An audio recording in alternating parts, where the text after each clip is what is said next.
today in Rich in Relationship. We're going to talk about why more money could actually mean more fighting and more discontent. It's so easy to get distracted by what wealth is. The tension can be that when we want something, we're not happy because we don't have it. Welcome to another episode of Rich in Relationship, and we're doing a series on money myths, and today's about why more money can mean more fighting.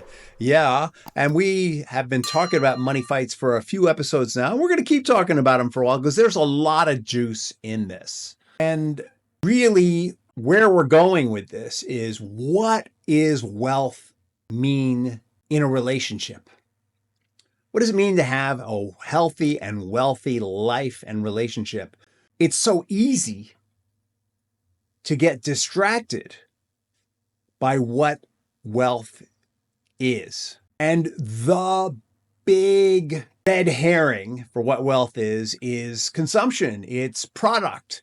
It's all the things we want that we think when we have them will make us happy, right? And this attitude, it isn't just about wealth. It could be about anything. It could be about your job. You know, it might be that you're pursuing a position in your job and you're thinking, when I get that position, then things will be good, right? There's an essential tension in all human beings between what we want and happiness. The tension can be that when we want something, we're not happy because we don't have it. This is in direct opposition to positive psychology studies on what actually makes people happy. And so what we're going to talk about in this episode is, first of all, what's the basis of this myth around when I have something, then it's going to be good, then I'll be wealthy, then it'll be okay. And we're going to talk about how can these things coexist? Because it's not wrong to want, right? How can wanting coexist with happiness, right? It's not that it's bad to want or desire. It's that when our want and desire becomes all consuming and leads to fighting with our partner, or being critical of our partner, or our partner being critical of us, when those wants and desires become so consuming and our fears kick in, that's when we slip into the fight. And you may recall from previous episodes, the fight is that fight where everybody loses. Everybody loses because one person or both people have the mindset of, I'm going to win, they're going to lose, I'm right, they're wrong, I'm going to show them. And when both people have that on, it's World War III. By the way, why is that actually a lose-lose fight? It is actually a lose-lose fight because this is your partner. If you actually win that fight, if you prove to them you're right and they're wrong, and you win in that intense, 60-mile-an-hour anger, it's actually a loss. It feels good in the moment, but it's a loss. It's a loss because they feel less than and diminished. It's a loss because you're no longer in partnership mode. When you operate that way, you're coming from a I think I'm better than you mode. It's a loss because you are covering over your own fears and your own inadequacies by feeling better than your partner. Or it's a loss because they're having that relationship with you. It's the death of marriage. Is that fight. All right, so today we're not going to talk so much about the fight, but we're going to talk about what are some of the ideas that are leading to this money pressure and leading to that fight. Because as we pointed out in earlier episodes, 76% of all marriages fight about what? Money. All right. So what we see on Instagram, TikTok, Pinterest is we see scenes of amazing vacations, incredible vacation homes, huge boats. We see first class flights. People love to show all the best things that they're experiencing. And it is natural and normal when we see these things for us to go, wow, that's kind of cool. I would love to have that. And when we cross the line from I would love to have that to I feel inadequate because they have that, and I need to have that, that's when we cross the line from a normal want and desire into an unhealthy want and desire. So get that. A sense of less than or fear or hurt, any of those feelings, when any of those feelings drives our desire to consume, to buy, that's going to be unbalancing and unhealthy in ourselves first, and then in our relationship second. It's going to be unbalancing in ourselves because instead of dealing with the hurt, or instead of dealing with the sense of less than, or instead of dealing with the sadness or whatever that feeling is, we're consuming. We might be a lot of overeating is driven by this drive. We're eating more sugar than we should, eating more food than we should. It's like, I have this empty hole and I can't seem to fill it. For some people, spending money, just going out and going shopping helps fill that hole. A lot of addiction is driven by this hole. In fact, there's an argument that conspicuous consumption, the consumption of luxury items that display your status to the world, in fact, is a form of addiction, right? You're out there parading your wealth. And when I go to Florida, we have a house in Florida. We don't have a house like in the money part of Florida. We've got like a regular house with regular folks. But what I see a lot of in Florida, for example, when I go to parties or when I fly, is I see a lot of people who have had plastic surgery done, right? They've had their lips enhanced, their skin's super tight, but they haven't just had plastic surgery done. They've had extreme plastic surgery done. They've had it done to the point where it's obvious that they've had plastic surgery. So it's not that they're trying to look younger. It's that they're trying to show through plastic surgery that they're wealthy. They have huge lips. They have a perfect butt or boobs or whatever. And the men who are with these women are, by supplying them with these accoutrements, are also showing their wealth to other men, right? And to the other men, they can say things like, well, it's what she wants, da, da, da. But really, everybody knows it costs a certain amount of money to get your lips done. It costs a certain amount of money to get your face done. It costs a certain amount of money to get your body done, to get liposuction, et cetera, et cetera. And when you're having that kind of work done in your body, on that level in particular, right, it's a way of saying to people, I have wealth. I'm not saying that all people who get plastic surgery are saying I have wealth. There are people who have very subtle plastic surgery done for whatever reason. I'm saying that this particular form of conspicuous consumption is really notable. There are families that have all the right cars in the driveway, and yet they are in debt up to their ears. There are families that own multiple homes, but they are in debt up to their ears. There are families that are sending their kids to all the right schools, and they're in debt up to their ears. They're robbing Paul to pay Peter.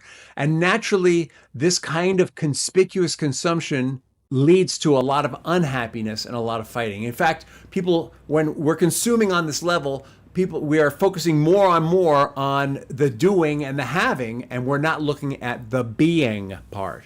The being is, how do we feel? Who am I? How do I feel? Am I doing this to make myself feel like I'm someone or something? All right, now on the other side of this, let's talk about positive psychology. Positive psychology shows that when families hit a certain level of income, I've talked about this before, if you heard it before, forgive me, approximately $80,000, that from $0 to $80,000, the more money you get, the happier you are.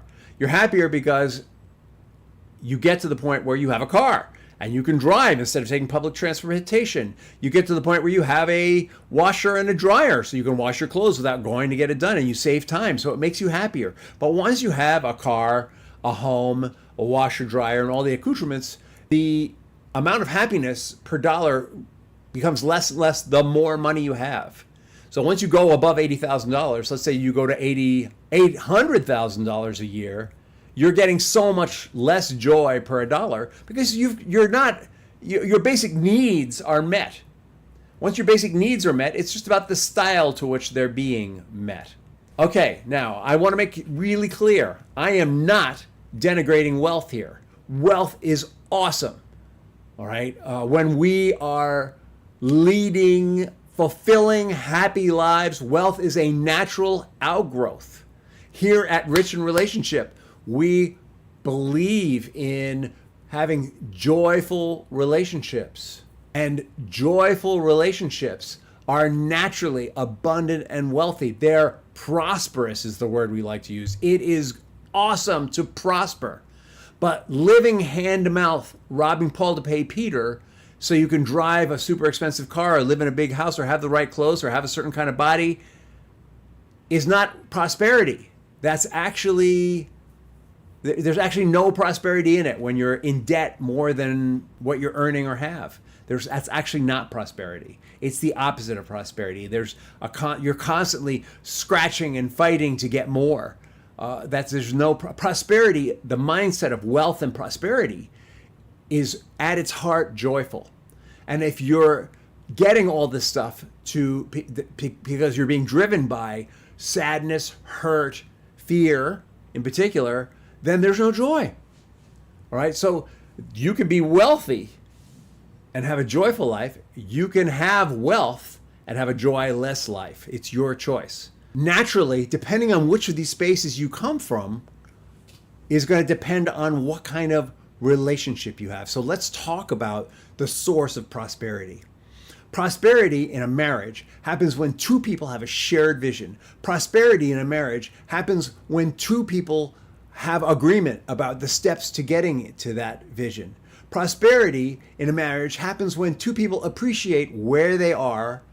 Prosperity in a marriage happens when people are looking at how far they've come versus how far they have yet to go. I'm going to say that again. I want to make sure you get this. Happy, joyful marriages occur when the couple is celebrating how far they've grown and how far they've come together, rather than crying about how far they have to go.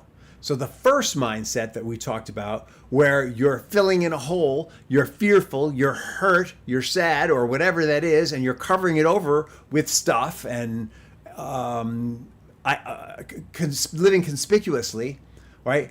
That's joyless, when a dissatisfied way of living. There's always more. You always want more. You always have to have more. It becomes about, how do I get more? Joyful living, prosperous living is about, look at how far we've come. Let's appreciate while we go for our shared vision, while we move towards this vision we have for our family having a certain lifestyle that's going to support everyone in being joyful and happy together. While we move towards that, let's celebrate how far we have come. It's about keeping it green, right? So there's two mindsets. If you're in mindset A, which is, I need to be more, better, different now, it's never good enough, you're going to have the fight a whole lot more. Because the fight is driven by, I want more and you're not helping me get there. I want more and you took mine. I want more and you're not acknowledging what I'm contributing. I want more and it's not enough. You're not enough. I'm not enough. The fight is grounded in insecurity.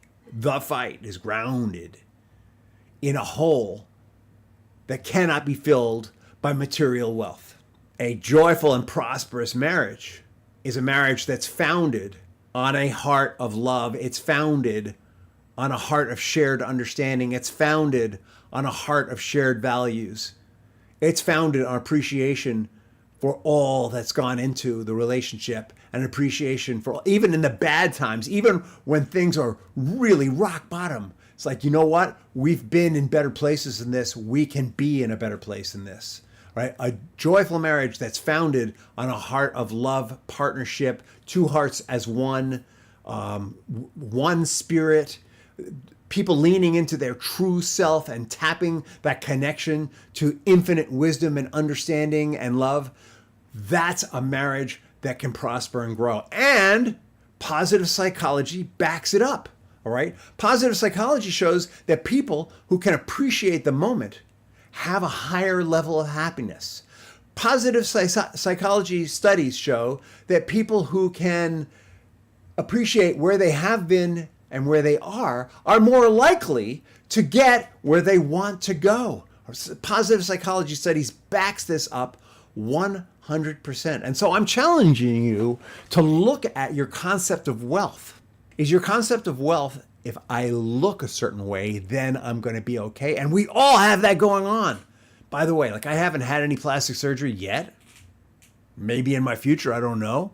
But I definitely have a consciousness of, oh my God, I don't look like a 20-year-old guy anymore, right? Like that's part of the aging process. Fear, doubt, comparison, negative comparison. These are all ways that we can be deceived into losing our focus on what's really important, which is who I am today is an incredible human being, and everything that I've gone through has contributed to my becoming this person. And I'm moving towards something even greater every day. The best is yet to come, right? That's positive psychology shows that kind of mindset is what makes us happier as individuals. That kind of mindset is what makes us happier in relationships. Now, if you are locked down in the fight, if you're having trouble with that mindset, usually people who are living in the A frame, which is all about things, and even people who are living in the B frame, there are old emotions and limiting beliefs that are getting in the way of having that experience of enjoying now, enjoying what has been and what is, and enjoying the journey as well as the goal. We've got some amazing processes here to help with that. We've got a free masterclass coming up in September on how to end the fight. I want you to check it out. Go to richinrelationship.com.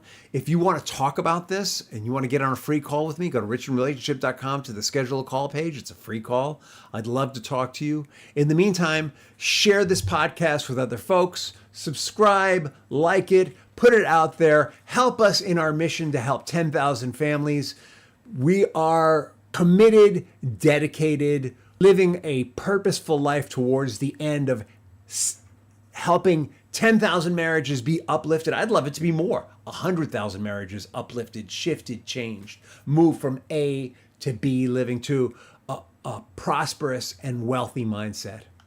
In the meantime, this is Rich Heller signing out. Sorry if I've been a little all over the place with this one. I feel very passionate about it. It's a big subject. Maybe I should break this down into a couple of podcasts. Maybe I will. Stay tuned.